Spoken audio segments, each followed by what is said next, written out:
ये जो एम्पलीफायर है ना दोस्तों, पावर है, मानना पड़ेगा। देख सकते हैं ये सबवूफर को भी हिला डाला और ये जो ऊपर है इसको भी हिला डाला।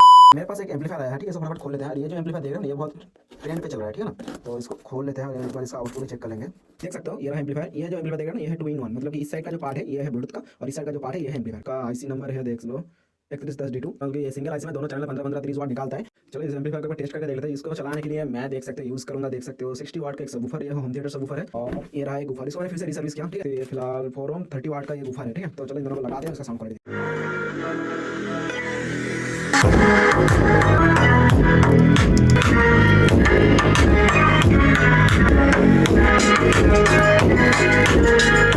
एम्पलीफायर देख रहे हो ना, इसको मैंने ऑर्डर दिया इस स्पीकर के लिए, देख सकते हो कंप्लीट होने वाला है और वीडियो जल्दी आ जाएगा। जो सब्सक्राइब नहीं करो सब्सक्राइब करो।